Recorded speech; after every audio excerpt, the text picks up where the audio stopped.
아모스 3장입니다. 아모스를 이제 우리가 오늘은 보려고 합니다.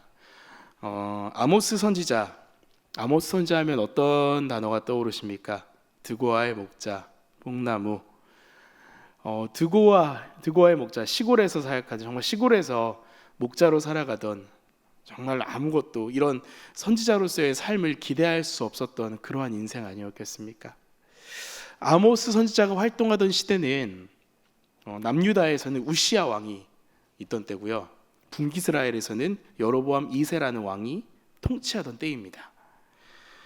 이스라엘 역사에서 사실은 늘 강대국 사이에서 이스라엘, 남유다와 북이스라엘은 항상 고전을 면치 못했습니다.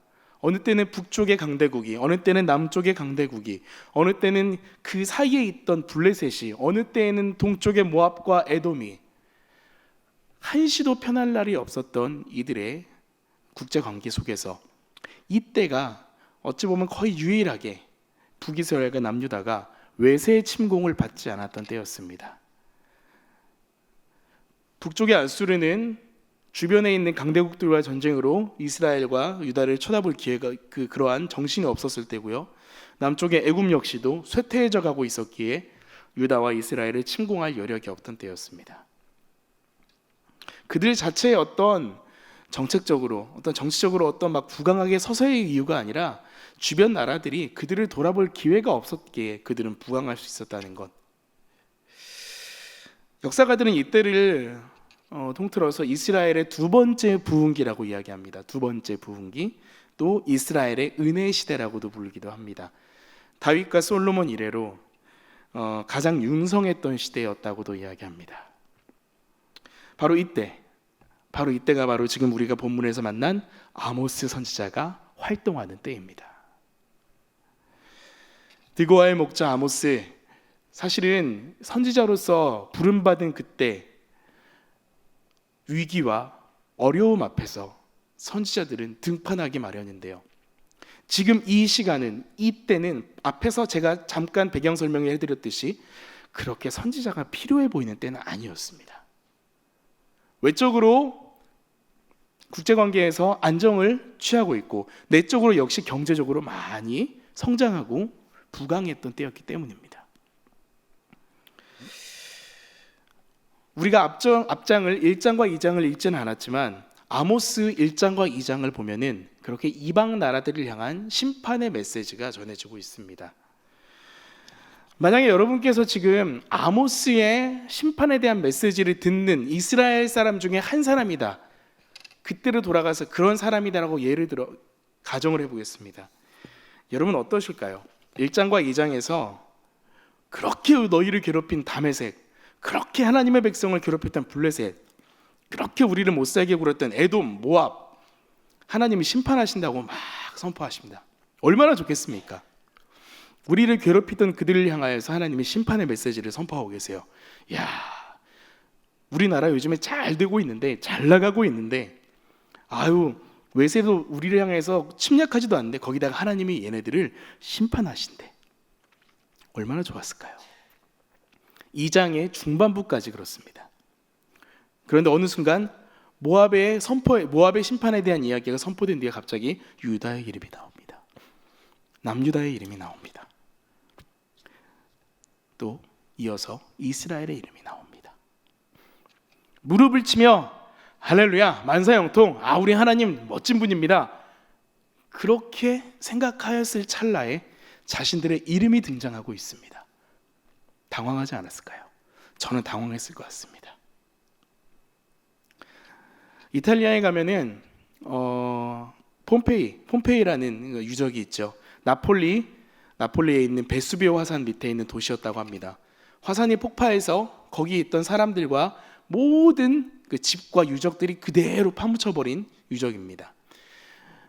이때 당시에는 이 베수비오 화산, 폭발한 화산이 1500년 동안 화산이 폭발하지 않았었다고 해요. 그래서 이들이 쓰던 말에는 화산이란 말도 없었다고 합니다. 화산이 뭡니까? 어느 순간 갑자기 폭파해버리는 화산, 그 화산 앞에서 이 사람들은 어땠을까요? 어떠한 저항도 하지 못하고 어떻게 도망갈지도 모르고 그 자리에서 그대로 묻혀버렸습니다. 전혀 생각하지 못하고 준비하지 못했던 이들의 모습이 후대의 인간 화석이라는 이름으로 발굴됩니다. 한 번쯤 보셨을 겁니다. 정말 생생한 모습으로 화산재에 파묻혀서 화석이 되어버린 사람들의 모습. 사랑하는 성도 여러분, 하나님은 은혜의 하나님이십니다. 믿으십니까? 하나님은 은혜의 하나님이세요. 우리에게 축복과 사랑을 부어주시는 하나님이 맞습니다. 하지만 그렇게 우리는 더 기억해야 합니다. 무엇을요? 평안과 축복의 이면에, 은혜와 사랑의 이면에 우리를 심판하시며 우리의 죄의 대가를 분명히 물으시는 하나님을 기억해야 한다는 것입니다. 평안하고 아무 일 없는 시대일수록, 평안하고 무언가가 우리의 삶이 별다른 고난이 없어 보이고 괜찮아 보이는 그때일수록 우리는 그 시대에 매몰되어서 우리가 범하는 죄와 잘못들을 보지 못하고 알아채지 못하는 그런 실수를 하지 말아야 된다는 것입니다. 앞에서 말씀드린 폼페이의 폭파, 폼페이의 화산 폭발, 그 누구도 화산이 폭파할 거라 생각하지 않았습니다. 그 누구도 자기들이 살던 그 집에 마그마가 내려올 거라는 생각은 꿈에도 하지 못했습니다. 하지만 그것은 어느 순간부터 갑자기 되는 것이 아니었습니다. 안에서 계속해서 끓어오르던 마그마가 어느 순간 그 압력을 이기지 못하고 폭파되어 버린 것처럼, 여러분, 우리가 평안하고 우리가 아무 일 없는 것 같은 이때에 우리는 하나님의 심판을 더 기억해야 합니다. 하나님의 우리를 향한 지적과 우리를 향해서 말씀하시는 그 음성에 예민해야 합니다. 왜요? 우리도 우리의 죄악을 알아채지 못할 수 있기 때문입니다. 귀를 엽시다. 우리의 마음을 엽시다. 선줄로 알았을 때 조심하라는 하나님의 그 말씀 기억하며 하나님 앞에 살아가는 여러분 되시길 가장 먼저 여러분에게 축복드립니다. 그렇다면 우리가 이 마음을 가지고 한번 이 말씀을 한번 읽어봅시다. 이 마음을 가지고 말씀을 한번 알아가 보도록 하겠는데요, 1절과 2절 말씀을 우리 함께 한번 읽어보도록 하겠습니다. 3장 1절과 2절입니다. 시작. 이스라엘 자손들아, 여호와께서 애굽 땅에서 인도하여 올리신 모든 족속에 대하여 이르시기를, 내가 땅의 모든 족속 가운데 너희만을 알았나니 그러므로 내가 너희 모든 죄악을 너희에게 보응하리라 하셨나니. 아멘. 하나님께서 이스라엘 민족을 선택하셨습니다. 세상의 그 어떤 민족들보다 먼저 선택하셨습니다. 그래서 그분의 하나님 되심을 그들에게 드러내셨습니다.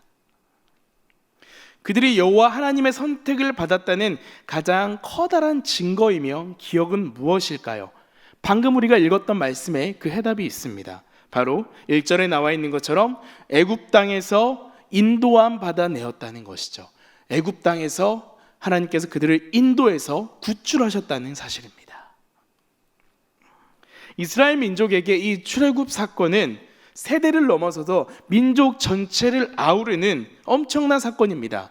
이 출애굽 사건으로 인하여서 만들어진 생겨난 명절이 있죠. 바로 유월절 아닙니까? 이스라엘 민족에게 출애굽은 단순한 어떤 탈출 그것보다 그 이상으로 하나님이 우리를 사랑하심으로 우리를 친히 그 손으로 이끌어내셨다는 것을 기억하는 사건입니다. 무엇보다 2절 말씀에서 하나님께서는 그들에게 더 그들을 선택하심을, 사랑하셨음을 드러내십니다. 무슨 말씀입니까? 내가 땅의 모든 족속 가운데 너희만을 알았나니. 내가 모든 족속 가운데 너희만을 알았다 말씀하십니다. 얼마나 이스라엘 민족에게 힘이 되며 소망이 되는 말씀입니까? 전능하신 하나님께서, 전능하신 그 창조주 하나님께서 우리를 구원하여 내셨는데 그것도 모자라 우리를 가장 먼저 아셨다, 너희만을 알았다 말씀하시는 그 선포 앞에 얼마나 그들에게 힘이 되었을까요? 그런데 그 다음 나오는 말씀이 그들의 희망과 어찌 보면 기쁨을 꺾어버리는 그런 말씀이죠. 바로 무엇입니까?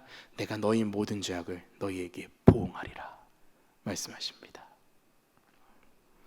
이스라엘 민족은 언약의 민족입니다. 약속받은 민족이에요. 출애굽을 통하여서 또 그 이전에 아브라함에게 언약을 주셨고 다윗 왕에게 언약을 주셨고 솔로몬이 지은 성전에 약속을 주신 하나님, 성경의 구약은 어찌 보면 약속과 언약의 반복입니다. 이스라엘 민족에게 주신 약속과 언약들이 계속되고 있고요, 그들은 그 약속과 언약을 통하여서 우리가 하나님 앞에 특별한 자들이라는 것을 기억하며 그 하나님 앞에 살아가기를 결단하고 그 하나님 앞에 살아갈 것을 계속해서 선포하는 그런 선지자들의 메시지와 또 그렇게 결심하는 자들의 이야기가 성경에 있다는 것입니다. 그런데 문제가 하나 있습니다. 그들이 언약을 받고 선택을 받았는데, 그들을 택하여 주시고 구원하여 주신 하나님의 은혜를 그들이 경험하였는데, 문제는 그것으로 끝이었다는 거예요. 우리를 구원하여 주시고 선택하여 주신 하나님의 은혜, 그게 끝이라는 것입니다. 무엇입니까? 그들의 삶에서 범해지는 죄와 잘못들 앞에서 그것마저도 하나님께서 우리를 보호해 주실 거라고 착각하였다는 거예요. 내가 죄를 짓고 내가 잘못했지만 그들은 잘못 이해했던 것입니다. 성전을 바라보며 하나님의 성전이 무사하게 멀쩡하게 서 있으면 그 성전의 증거로 삼아 하나님이 나를 심판하지 않으실 거야, 하나님이 나를 벌하지 않으실 거야 라고 하는 잘못된 언약 신앙에 사로잡혀 있었다는 거예요. 이것은 특별한 은혜입니다. 선택하신 하나님, 선택해 주신 하나님은 우리에게 특별한 은혜를 부어주고 계세요. 그런데 이 특별한 은혜는 그 자체로 특별한 사건이지만 그 이후의 삶을 하나님 앞에 바르고 합당하게 살아가야 되는 것은 특별한 은혜를 받은 우리들의 또 하나의 특별한 책무라는 거예요. 예레미야 7장 4절에서 예레미야는 이렇게 말하고 있습니다. 너희는 이것이 여호와의 전이라, 여호와의 전이라, 여호와의 전이라 하는 거짓말을 믿지 말라. 예루살렘에는 여호와의 전이 있으니 어찌 하나님께서 예루살렘을 멸망시킬 수 있겠습니까? 사람들이 이야기하죠. 근데 예레미야는 얘기합니다. 그거 거짓말이라고. 그 거짓말이다. 여호와의 성전이 있어도 하나님께서 죄악에 대해서는 분명하게 보응하신다는 것이 선지자의 선포였습니다. 이스라엘 백성을 택하고 구원하시는 은혜를 주셨다 할지라도 바르게 주님 앞에 살아가지 못하면 반드시 보응하시겠다는 거예요. 무엇보다 그 보응의 강도는 그들이 받은 은혜에 비례한다고 성경은 말하고 있습니다. 신약에서도 예수님께서는 이렇게 말씀하시죠. 마태복음 11장 20절과 22절에서 이렇게 말씀하십니다. 화가 있을진저 고라시나, 화가 있을진저 벳세다야, 너희에게서 행한 모든 권능을 두로와 시돈에서 행하였다면 저희가 벌써 베옷을 입고 제에 앉아 회개하였으리라. 내가 너희에게 이르노니 심판날에 두로와 시돈이 너희보다 견디기 쉬우리라. 예수님께서 가장 많은 기적과 권능을 베푸신 동네는 바로 이 고라신과 벳세다였습니다. 그런데 정작 예수님께서 가장 많은 권능을 베푸시고 함께 하셨던 그 지역의 사람들은 오히려 회개하지 않았다는 거예요. 그것 때문에 예수님은 그들을 책망하고 계십니다. 두로와 시돈은 은혜를 조금 주신 거예요. 두로와 시돈은 그래도 예수님께서 그들에게 은혜를 조금 주셨기 때문에 그래도 너희에게 책임을 조금만 물을게. 그런데 너희들 고라신과 벳세다, 많은 은혜를 받았는데 너희는 뭐하고 있는 거야? 내가 너희에게 책임을 묻겠어. 누가복음 12장에도 비슷한 말씀이 나옵니다. 주인의 뜻을 알고도 준비하지 아니하고 그 뜻대로 행하지 아니한 종은 많이 맞을 것이요, 알지 못하고 맞을 일을 행한 종은 적게 맞으리라. 무릇 많이 받은 자에게 많이 요구할 것이요 많이 맡은 자에게 많이 달라 할 것이니라. 구약의 이야기가 구약으로 끝나지 않습니다. 예수님은 구약의 이 메시지를 신약으로 그대로 끌고 오셨습니다. 그리고 동일하게 우리에게 적용하고 계십니다. 사랑하는 성도 여러분, 여러분은 하나님께 얼마나 많이 받으셨습니까? 어떤 분이 이렇게 얘기하시죠. 저는 하나님께 별로 못 받은 것 같습니다. 아니요, 그렇지 않습니다. 적어도 지금 이 자리에 있는 우리들은 우리의 삶을 돌아볼 때 우리의 삶 하나하나를 살펴보며 이런 찬양도 있지 않습니까? 받은 복을 세어보아라. 우리의 받은 복과 은혜를 세어볼 때 하나님 앞에서 하나님, 저는 하나님께 받은 은혜가 얼마 없어요 말할 수 있는 분이 과연 몇이나 되겠습니까? 우리의 삶이 비록 고난과 어려움 투성이라 했을지라도 우리가 이 자리에 앉아 있는 것 자체가 하나님이 우리에게 주신 은혜 그 자체 아닙니까? 우리가 이 자리에 앉아서 하나님의 은혜를 구할 수 있다는 것 자체가 벌써 우리에게 주신 하나님의 은혜요 복이라는 사실입니다. 여러분의 삶은 이미 하나님의 은혜로 도배되어 있습니다. 여러분의 삶은, 저의 삶은 이미 하나님의 은혜로 점철되어 있다는 겁니다. 그러한 은혜를 일찍 받은 우리들,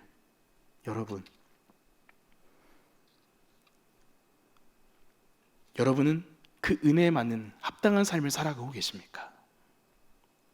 그 은혜에 맞는 합당한 삶의 모습을 보이고 계십니까? 우리는 계속해서 온전한 그리스도인에 대해서 이야기합니다.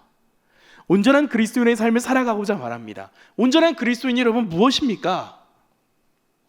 적어도 이 말씀에 빗대어 생각할 때 우리가 받은 은혜대로, 우리가 받은 은혜의 분량만큼 우리의 삶을 하나님 앞에 살아가는 것이 온전한 그리스도인이라는 사실을 기억하시기 바랍니다. 축복이 큰 만큼 우리에게 임할 영적인 책임은 분명히 더한다는 사실을 잊지 마시기 바랍니다. 특별히 이 자리에 수요 예배에 오늘 많은 분들이 자리를 비우셨지만 예배의 자리를 지키시는 분들은 어찌 보면 직분자들, 또 예배의 자리를 지키심으로 또 이 자리 가운데 임한 은혜를 아시는 분들이라 생각합니다. 그렇게 여러분에게 이 말씀이 더 중요합니다. 여러분에게 임한 하나님의 은혜, 여러분의 삶에 임할 영적인 책임들을 기억하며 그 책임에 맞게 살아가는 여러분 되시길 주님의 이름으로 축복합니다. 그렇다면 여러분, 오늘 우리가 읽은 아모스 3장을 통하여서 하나님께 부름받은 우리들, 하나님의 은혜를 받은 우리들이 온전한 그리스도인으로서 하나님이 원하시는 삶의 모습을 살아가야 할 텐데요, 아모스에서는 그 모습에 대해서 계속해서 이야기하고 있지만 오늘은 시간이 없기에 3장의 이야기만 가지고 이야기하려 합니다. 과연 어떠한 삶일까요? 어떠한 삶의 모습을 하나님은 우리에게 원하고 계실까요? 9절 말씀을 함께 한번 읽어보도록 하겠습니다. 9절입니다. 시작. 아스돗의 궁궐들과 애굽 땅의 궁궐들의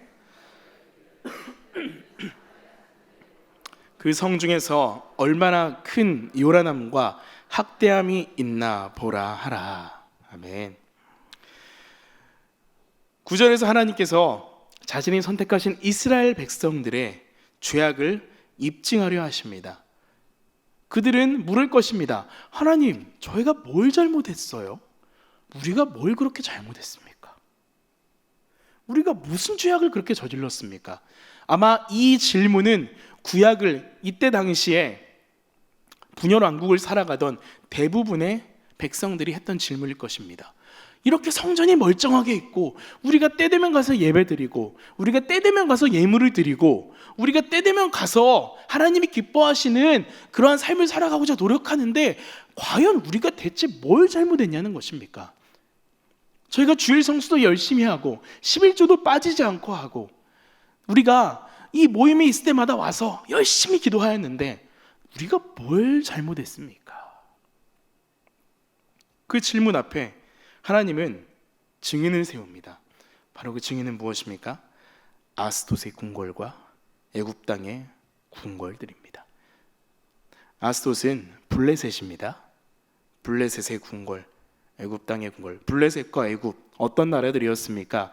이미 앞에 나온 심판의 대상이었던 민족들이었습니다.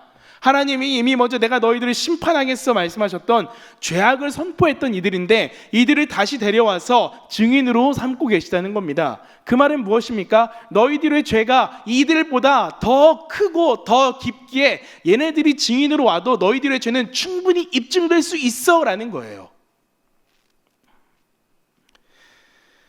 매번 그들을 괴롭히며 수많은 우상들을 섬기며 정말 하나님과 반하던 삶을 살던 이들의 죄가 지금 이 이스라엘의 죄보다 가볍다는 겁니다. 그렇다면 이 이스라엘이 범하고 있는 죄악 바로 무엇입니까? 여기에 나오는 요란함이라는 단어가 있습니다. 요란함, 이것은 무질서입니다.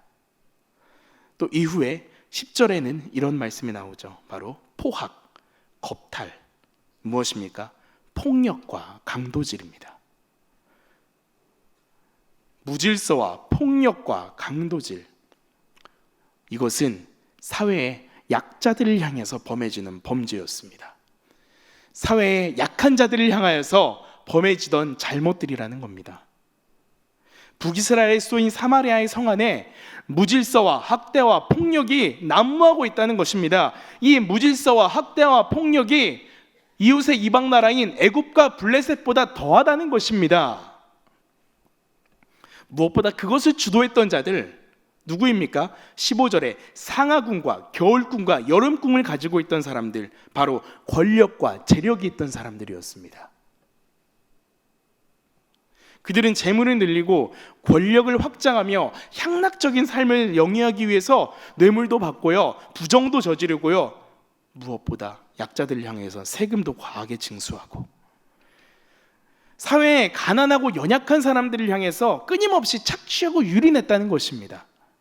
그것의 결과로 이들의 부가 있었던 것이고요, 이것은 오늘날 사회에도 똑같이 존재하는 현상이죠. 바로 세 글자로 무엇입니까? 양극화입니다.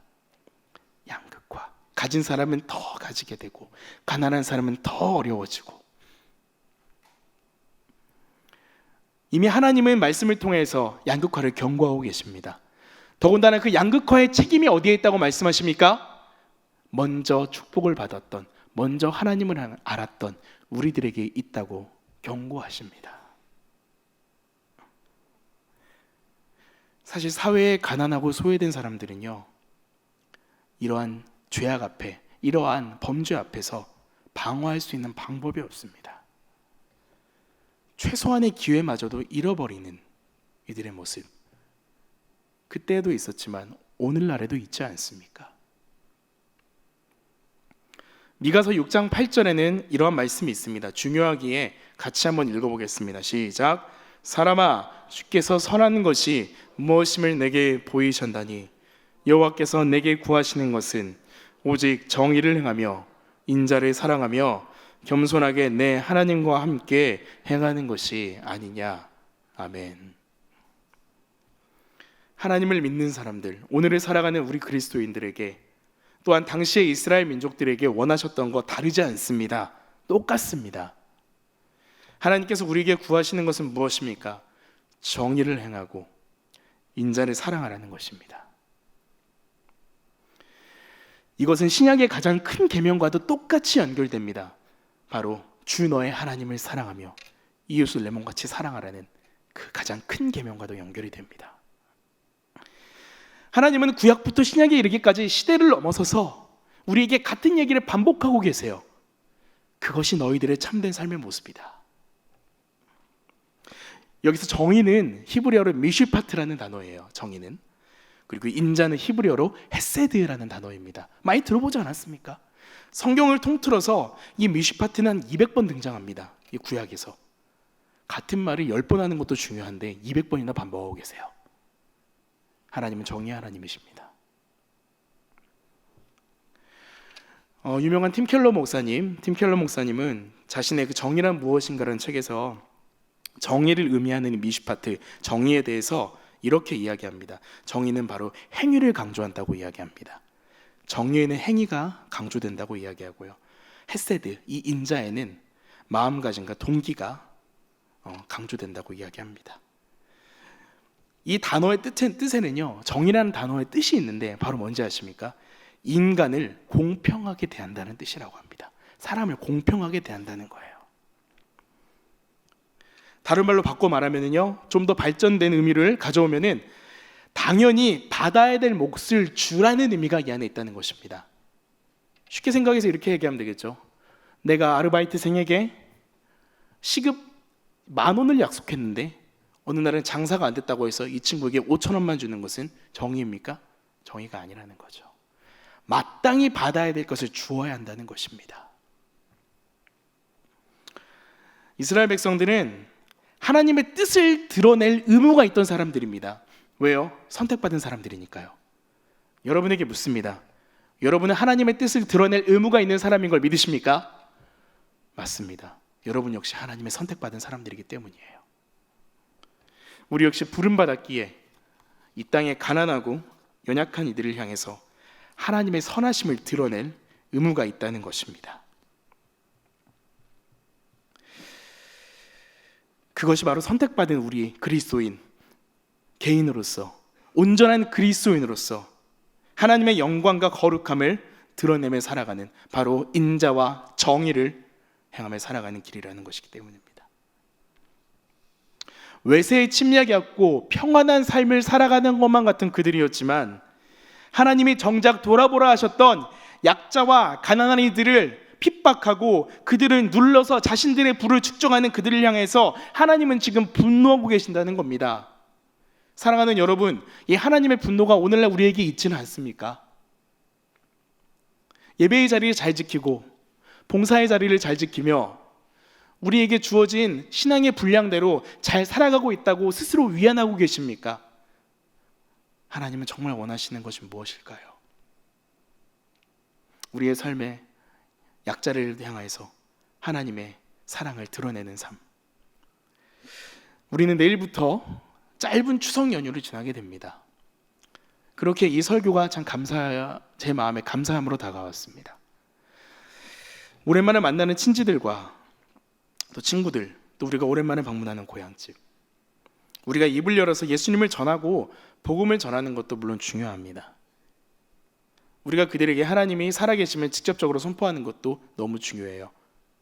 하지만 그것과 더불어서 오늘 이 말씀에서 우리에게 원하시는 것처럼 우리의 가족 중에서 어려운 사람이 있다면, 우리의 사랑하는 친지, 친구 중에서 이 명절을 기쁨으로 지날 수 없는 사람이 있다면 우리가 그들을 위로하고 격려하는 건 역시 하나님이 우리에게 원하시는 온전한 그리스도인의 삶을 살아가는 그것임을 기억하시기 바랍니다.